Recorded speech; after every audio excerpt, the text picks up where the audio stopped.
Hey everyone, so this should be my last video on Avatar the Next Shadow comic. Um, I thought I'd just do a review of the fourth issue, but instead of getting the fourth issue, I have the collected edition here, which includes all four issues, so it's the complete story. Um, there's this really nice cover here with Jake on the front, and the back cover, if you can see it, has this huge Quaritch with Jake, and that's actually the front cover of the fourth issue if you were to get the fourth issue on its own. Um, and I just thought I'd super quickly go through that fourth issue. If, as everyone remembers, in the previous issues, Arvok, Suse's brother, has fought Jake, has poisoned him, and this issue is dealing with the fallout from that. And we end up with the humans basically being contacted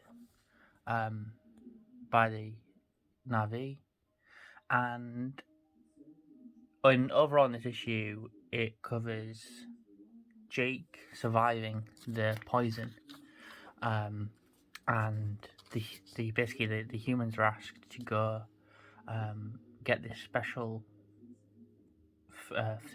flower from these caves, and it's the only thing that can cure him of the poison that has been used. And the humans are asked to go because they're small enough, and because it's sacred ground. So the entrance to the cave is really small. The really interesting part is that Jake starts to have some kind of fever dream, I guess induced by the poison. And you can see it all here where he wakes up and he's in human form, and he sees a giant version of Suse and talks to him about what, and he didn't warn them about, he basically feels guilt about the humans coming. This is where he sees the giant Quaritch again, and it just shows that Jake is basically full of these doubts.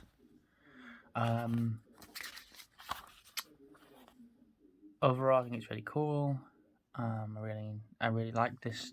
In fact, I would say the fourth issue is my favorite issue because you get to see some quite nice contrast between the blue and green of Pandora and the fever dream that Jake has.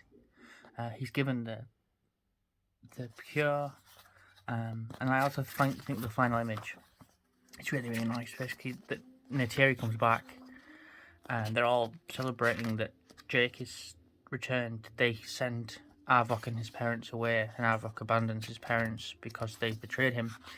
But yeah, this bit here that I really enjoyed, the final page, was that Neytiri comes back. Jake speaks to her. She says that he seems different, and he sees that's a funny thing to say. And then it ends on this really nice image. Just trying to get the thing. Is that he says he's never felt more himself, and it's his body again. So it harkens back to that very first image we saw in the very first issue of his body, his human body that he's buried. And then there's like an advert for Suse's Path, the previous comic at the back. So yeah, overall, I really enjoyed The Next Shadow. I think it was kind of slow to start, but once it got going, it was really good. It's some nice character development for Jake, and helps us see more of the Na'vi culture. Some of the, I guess, aspects of it that aren't so glamorous that we see in the movie. I really think anyone who's a huge fan of the movie should read it. It's available online as well as in print. I don't know if anyone even gets that much use from these videos, but I hope that you do. Thanks for watching if you've made it this far, and I look forward to making more content in the future.